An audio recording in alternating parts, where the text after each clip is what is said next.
you're very welcome to the Man United agenda.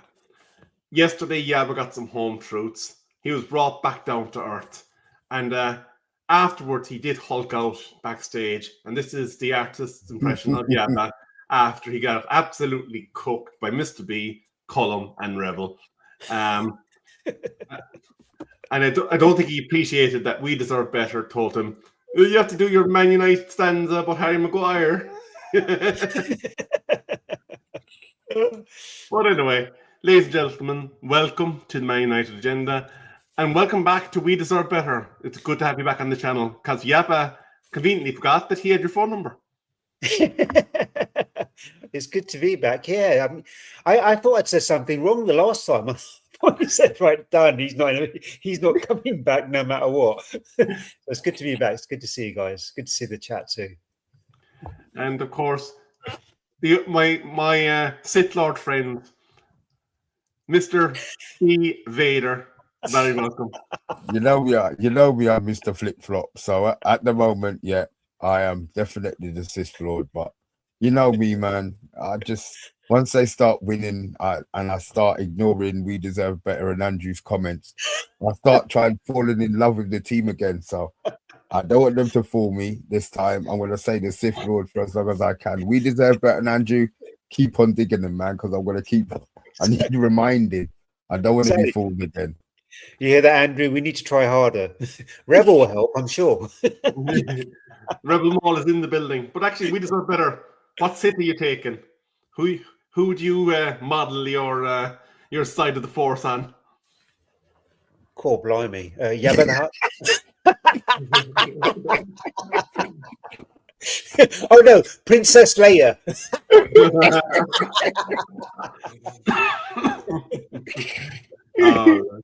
But let's welcome a few people. Stephanie Griffiths is in the building.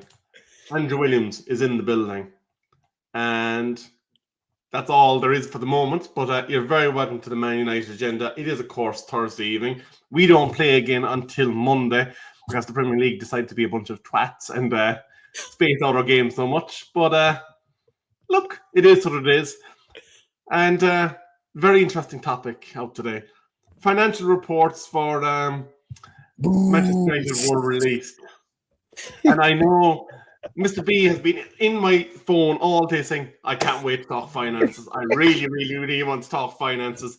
I absolutely love getting into it. But, yeah, especially 9 o'clock in the evening, right? Exactly. Let's get the headlines. So the immediate takeaway from this round of financial report is employee remuneration costs, which is a quarter, total at 73.6 million.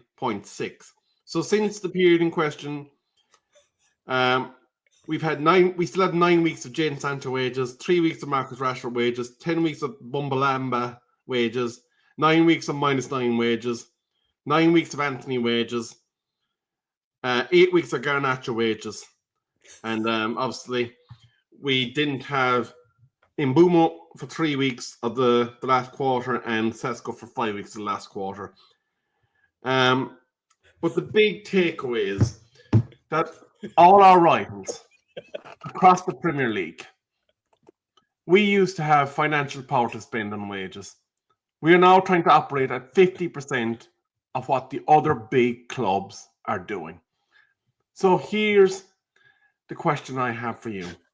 Before we delve into what Ineos do, what the Glazers do, and all the rest of it, if Manchester United hope to compete and be a Champions League club, is it sustainable to have a wage model that has you running 50% behind your Arsenals, your Chelseas, your Cities, your Liverpools? We deserve better. You can have that one. Up to you. Please be my guest. You know, in all fairness, Rebel, the club can't afford to pay Champions League wages because we haven't been in the Champions League for ages. So there needed to be some sort of cost cutting somewhere. I'm going to assume that the cost cutting that they did has worked, or there would have been more headlines in regards to what they did or what they haven't done. I'm not going to say it's the right way or the wrong way. The debt's always going to be the debt. So I don't know. It makes no sense to me why they just didn't try and pay it off. I understand the Glazers didn't, and I understand Ratcliffe won't or shouldn't. So the debt's always going to be there. So I don't understand how it's ever going to go down. This is the part that I never understand when all of this financial stuff comes out. I understand we've made money, but have we made a lot of money? Can we spend money? The most important thing, that I want to know is, can we spend money? Well, I'm going to put this to you, We Deserve Better. Obviously, we can't afford to pay Champions League wages. We're not in the Champions League. But 50% of a drop is a fairly gargantuan drop. And considering the squad that we're looking at, and obviously the fact that you're in the chat as well, and you've seen people complaining about X player, Y player, and Z player. If we hope to upskill those, surely at some point, we're going to have to try and find the finances, if not to bridge all of that 50% gap, but to come some way back up towards being a team that competes for top four. So my understanding is they've made an operating profit this year of 13 million compared to a loss of 7 million a year ago. And that's down to staff cuts, wages, and streamlining the squad. And the wages that we've got rid of this year are Rashford, who was on quite a bit, 300k. Anthony was on 200k. Sancho was on 300k, and Garnacho was on peanuts, to be fair. And Højlund was on about 100k. So because we've got rid of those wages and because of the staff cuts, they've brought down, because last year we were right at the top of the league when it came to how much we paid our players. So this year we've brought it down. And I think that's really good, because I don't want, certainly considering how we're playing at the moment, our players shouldn't be earning that kind of money anyway, and certainly not when they're 34 years old. So Casemiro is another person that needs to leave. And ideally, I'd like Bruno to go this summer too. I want to have a wage structure. Ten Hag said it about 2 or 3 years ago that he didn't want anybody over 200k. And they did kind of muddled it because they brought signings in and they were over. Mount being one of them. He's on 250. So I like the fact, put players on less than 200k, because at the moment we shouldn't be paying more than that because we're not performing.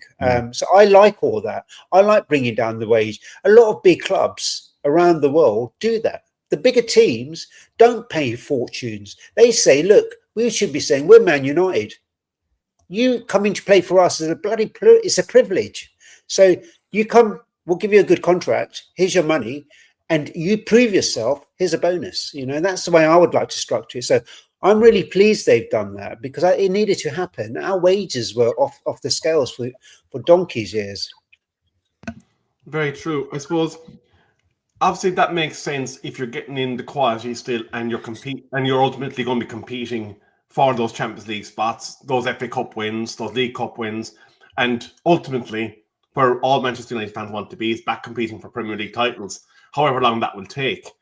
But when you look at the long-term picture, there's been a lot of detailed kind of financial correspondence looking into the intricacies of the house. I'm not going to bore everyone with those because, let's be fair about it, I'll put you all to sleep. But these are two headlines. Since the Glazer family acquired Manchester United Football Club back in 2005, across an all-time basis, the club has had a cumulative pre-tax loss of £531 million. A club that was profitable, that was able to stand on its own 2 feet and from its commercial earnings, now is basically operating to service the debt of a parasite family across the water. What's that question? But the question is this. We now have Ineos, or Winios as Rio loves to call him, in as a minority shareholder. At the moment, really, all they're doing is battling fires to basically prop up the American coneheads, the parasites that have destroyed Manchester United Football Club. There's going to have to be a point where, if you're in business, it financially does not make more sense to pump more money into that club until you are the main shot caller, that you have the majority of the club, that you are legally and firmly in charge in terms of the shareholding against any other player. Surely the fact that we have reached record debt levels this year, it's going to come to a point where Ineos pump the brakes and they say, look, we've taken the club back as far as we can, but while we are the tail on the dog, we now have to check back and let the majority shareholders make the next move, because it does not make sense for them to be putting all the money in. Stadium's coming, Rebel. It Is does. it? It does. It cost Rebel. They applied to run some.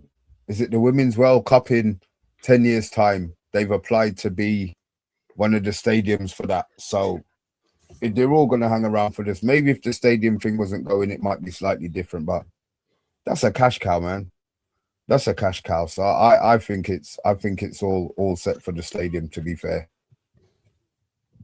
Yeah, I mean, I echo that, and a lot of us have been saying, you know, what are the Glazers going to sell? Why don't they sell? Because they have the long-term vision, and the long-term vision is that whole redevelopment of that side of Manchester, which includes a new stadium, but it also includes a lot of properties. So there's a lot of money to be held in that, and how they get that, we still don't know, and whether it will ever happen, we still don't know. But that's the vision, and that's why I understand why they would stay. Now, just looking at this, their total revenue has only fallen from 143 million for the last 3 months of last year to 140 million to the last 3 months of this year. That's only a loss of 3 million, considering we have no European football. So, to be fair, we've done fairly well. And I don't get too worried about that. They're talking about, so we've made 160 million. They expect to make 660 million by the end of the year, but in the next 9 months. So what that means is we're going to have the same revenue that we had in 2014, 2015. So the movements we're making great movements. I think financially we're getting sound. Ineos have done what they've needed to do in that first year. We didn't like it. They made a few mistakes also by giving Haag a new contract and then firing him, and with the other chap too. The director of football from Newcastle, I forget his name. But oh, God, yeah. So they've made a few mistakes there, but even within that, we've still been able to do well. So I'm hopeful. Look, none of us want the Glazers here, certainly not me. And you know, they should never have got here in the first place. You know, there should have been intervention when they did. They Ashford, thank you, Andrew. So and they made those mistakes, and yet we're still going to have a good reach in terms of money. So I'm not too worried. When I get worried is like, does this impact our signings? And we've just had a summer where we've spent 220 million pounds. So January, I'm still kind of hopeful. I think the Andersons and Belieber may be out of the question. And there's a thing on this. I know I'm sidetracking a bit. No, I want to hear this one. With Anderson, apparently there is a release clause in the summer of 50 million pounds. If Forest don't make the European places, then Anderson has a release clause of 50 million that can only be triggered by clubs in the Champions League.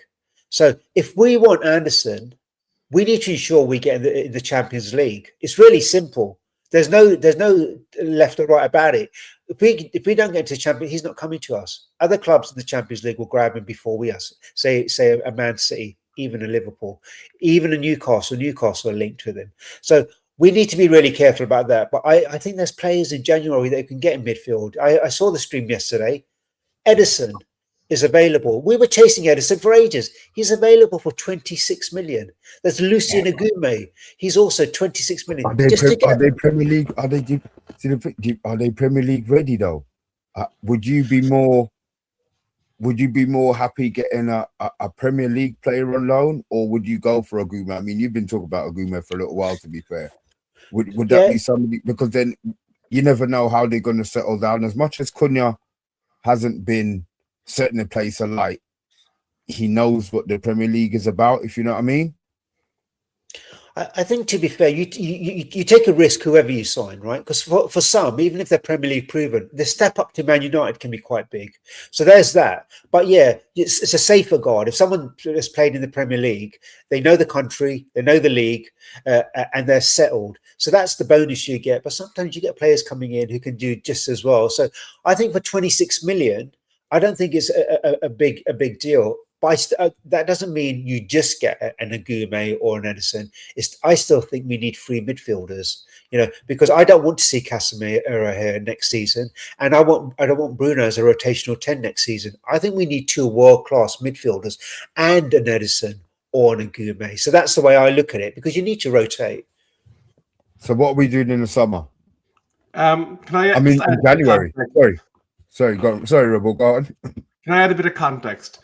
So, also deep within those reports, this is relating to transfers now. The understanding is that the extra 105 or whatever it was, 105 to 150 million that we put on the credit card, or the credit facility, as they like to call it in the financial reports, is believed to be leveraged against future transfer windows, i.e.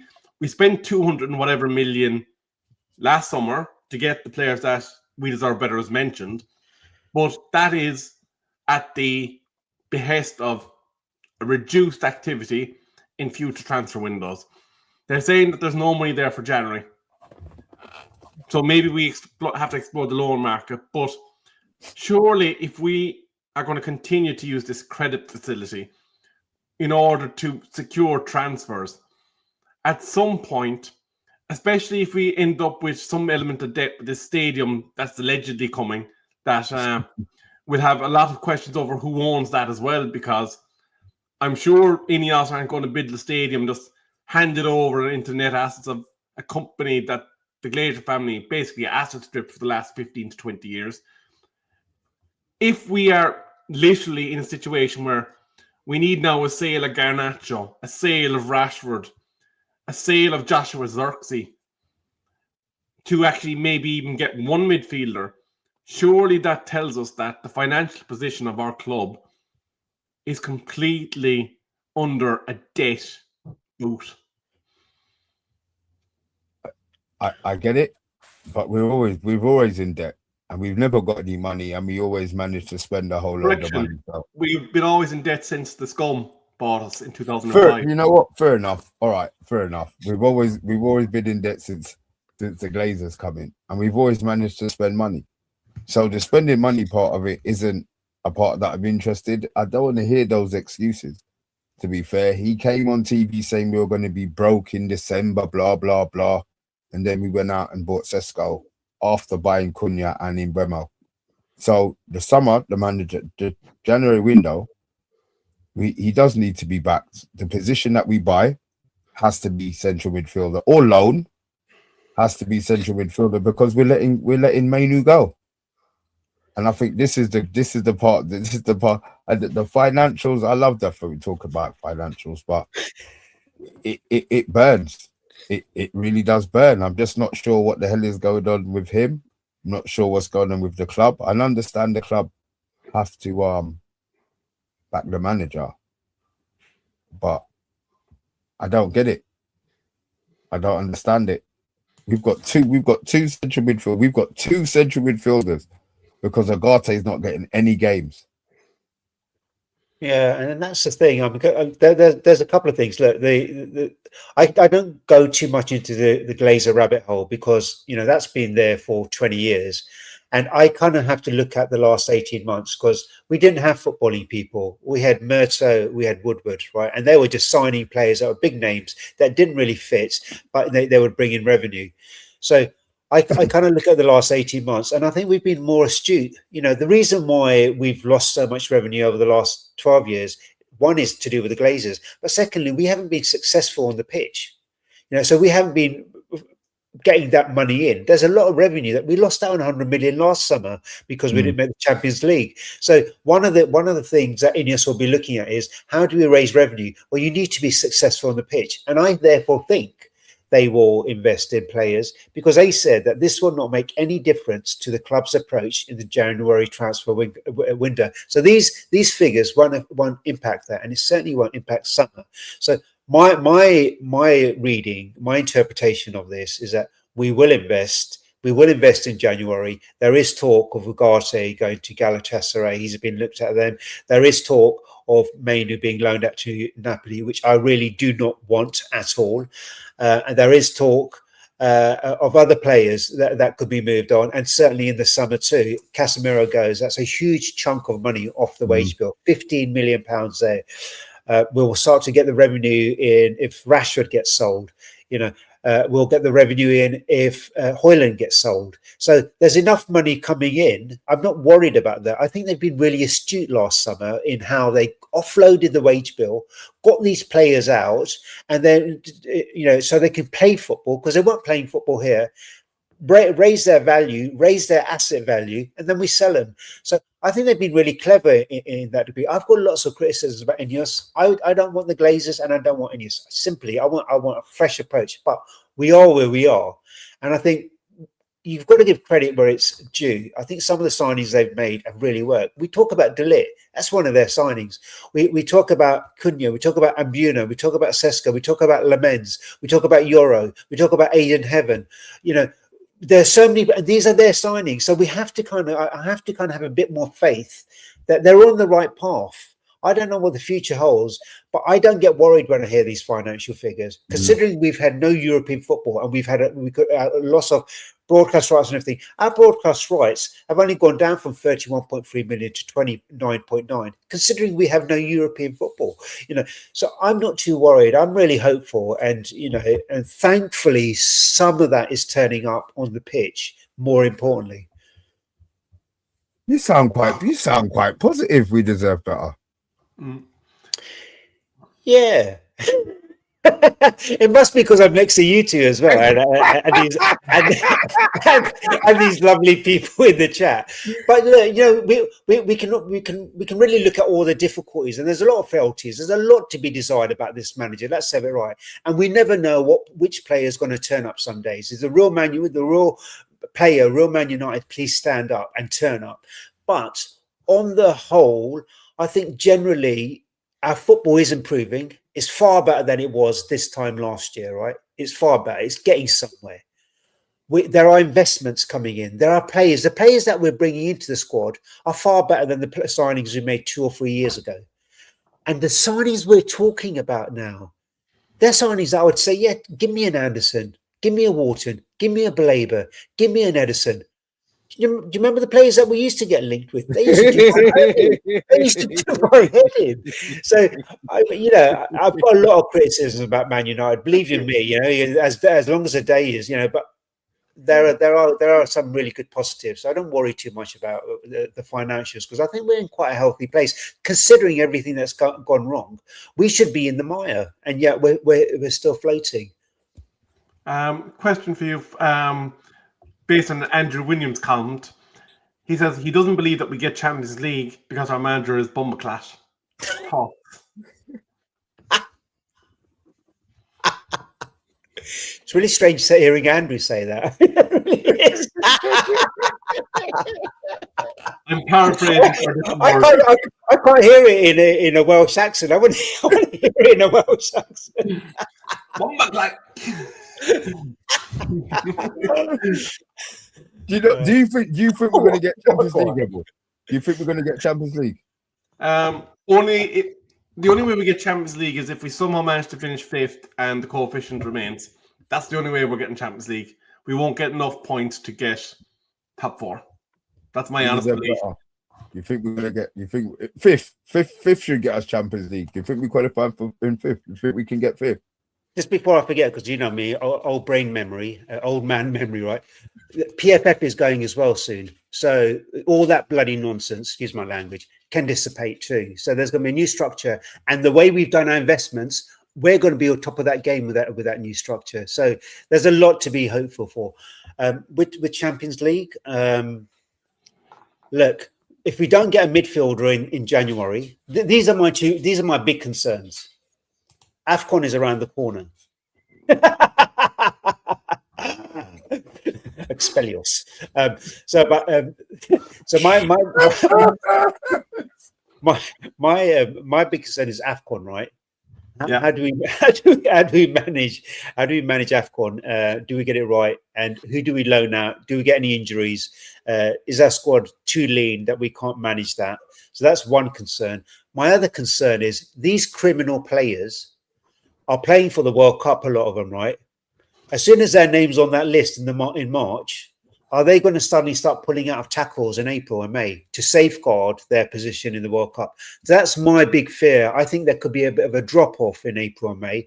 So I don't think we get Champions League this season, as wide open as it is, because I think 3 teams certainly will. Man City, Arsenal and Chelsea, I think, will cut the top 3.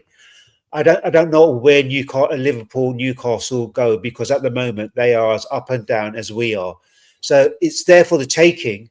But if we don't get investment in January, we don't get another midfielder in, and he needs a wing back for this hideous system.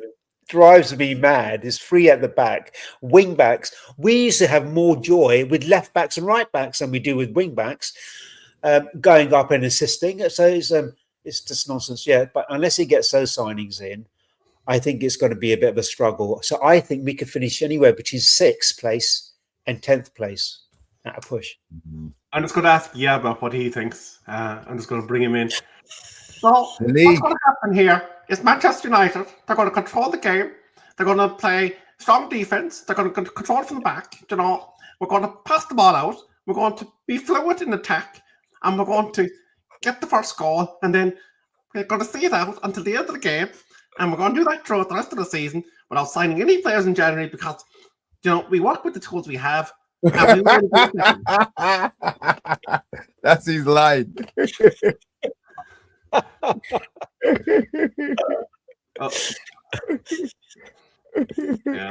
we go. What have you done, Rebel? There you go. That's his line. Work with the tools that we have. Now I'm never pissing him off because I don't trust this guy now.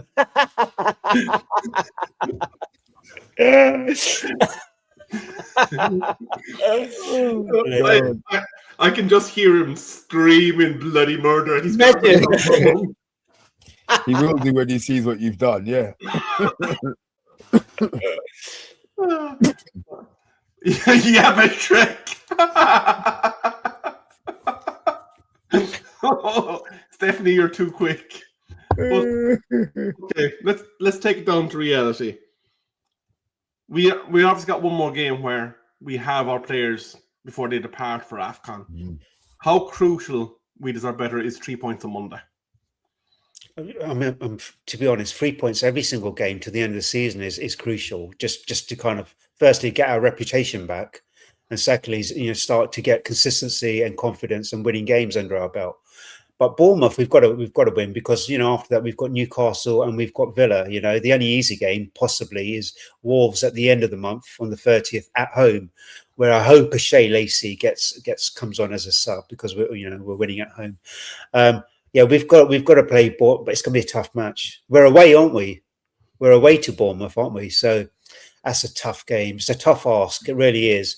All I need to see from my players is fearlessness. I need to see them fight for every ball. I don't want to see a die. If you're fighting for every ball and you lose, you can kind of manage that. But these guys are sweating blood and tears on that pitch. I'll be fuming, because I'm tired of having one good performance and then a mediocre performance, one good half and a mediocre half. I need to start seeing consistency. And these players are going to do that. These criminals are going to do that on Monday. They need to be on the bench next game. That's what I want from my manager. If you ain't performing, you're out. Even with that system that nobody bloody understands. That's why he keeps playing those players. Anyway, look, that's for another. That's for another. But I have a view on that, just quickly, right? Sorry if I'm chatting too much. Just shut me. Of course. But I have a view, right? I don't think that system works at all. I think what he does, he's got a handful of players that work really well in that system, and he throws all the other players under the bus to make that to keep that system going. And so in some games you'll have Moments FC, and in other games you'll have Dire FC. And I think that's the way it's going to be for the rest of the season. I hate that system. It really drives me mad. two in midfield with Bruno in the 8 is insanity. It's absolutely insanity. And that's why I say Bruno needs to go, because you can get a world-class midfielder in here. Next to Bruno, he's going to look like, God knows, he's going to look, Yeah, he's going to look, it look like a Garte. yeah, exactly. Is this a solo burner account? Because this sounds like a solo comment. Stop blaming the players. Are we blaming the players? I'm not blaming the players.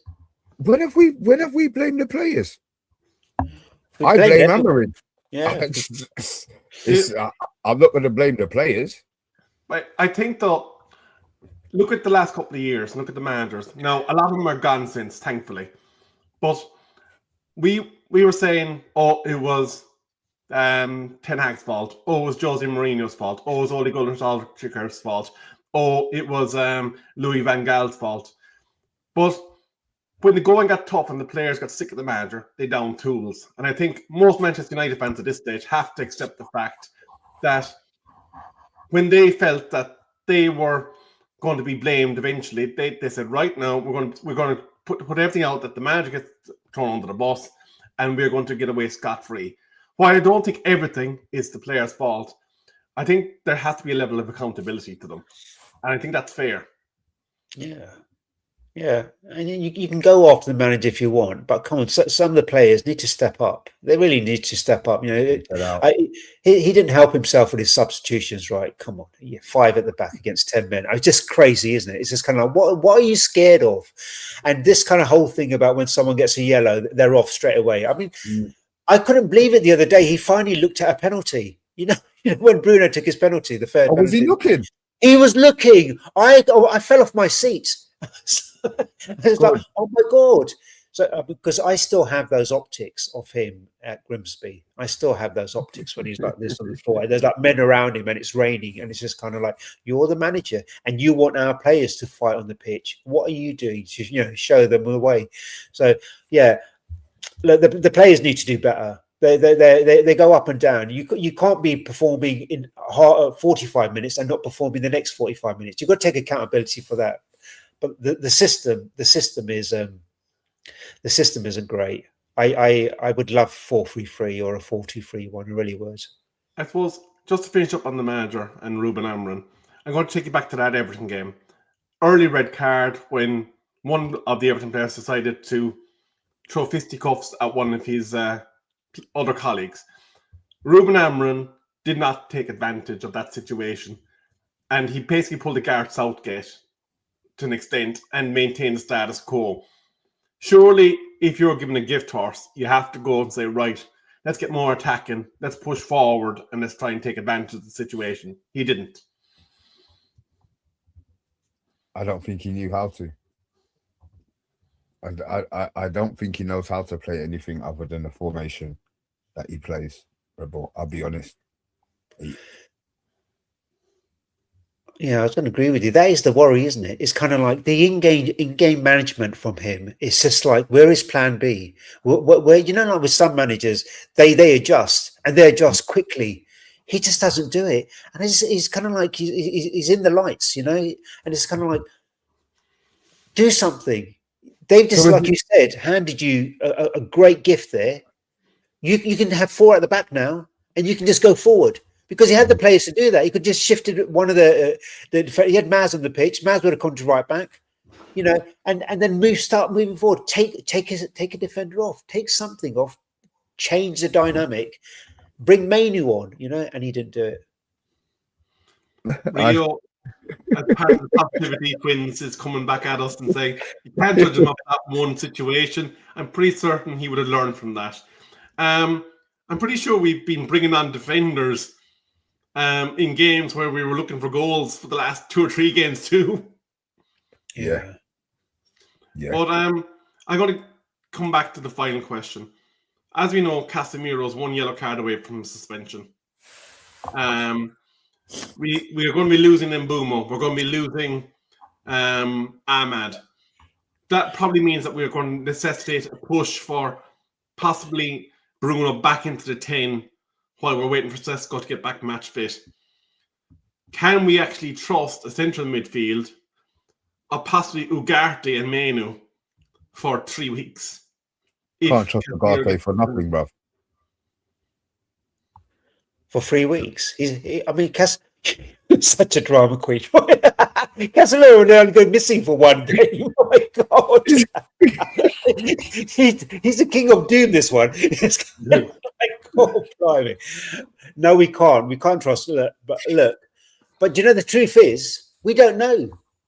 We don't know. If these players have been developed over the last 10 or 12 months, we don't know. You know, you can't judge a player on one game. You need to judge a player on 2 or 3 games to get a run. Right? They're cold. It doesn't. It's not the same as coming on as a sub. You need to start a game, right? Because sometimes when you come on a sub, the game's killed.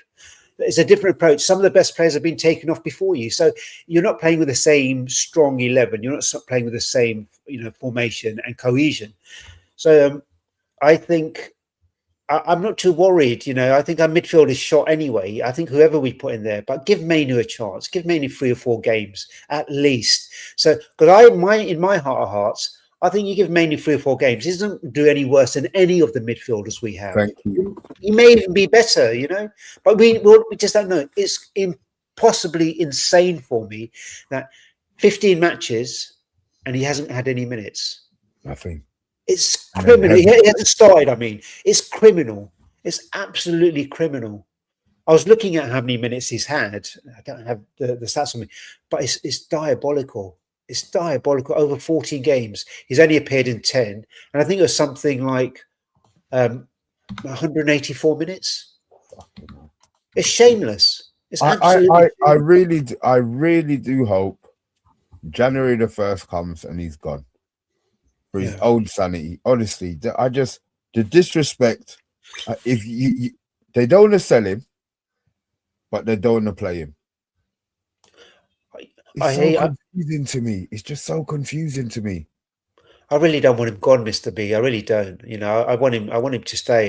That's why I'd be quite happy if he went on a small loan. So at least we get him back in the summer. Oh no! When I say gone, sorry. When I say gone, I mean as in just for him to play football. Just for him to play. I mean, you're a professional footballer. You train every week. I know. And you've got Ugarte, he must be killing Ugarte in training. And Ugarte is getting ahead of him. You know, Heaven has started playing games. Even Xerxes, who was out in the cold, is playing games. He must feel like such a shit. And you know what's interesting? They're all coming in and doing a job. And I think Mainu's talented in all those players you've named. He's more talented than them, and he'll do a better job. He just won't do it because he knows how long has everyone been saying to him, play Mainu. Do you know how stubborn this man is? Yeah. He will die on that hill just to prove his point. Serious. Yeah. But I suppose Manchester United, obviously, we are in a period of transition. We don't know what is going to come of it going forward. But do you have cause for optimism is the final question. After you, Mr. V. I've been yabbering far too long. No, that's what you're here for. That's what you're here for. That's why we got you on. Do I have optimism? Look, I've got to have optimism. Otherwise, I wouldn't bother. You know what I mean? I wouldn't. It's the hope that kills you. But I've got. That is terrible. I think the one on the left looks a bit more like Mr. B, really. And I think he looks more like you, Rebel.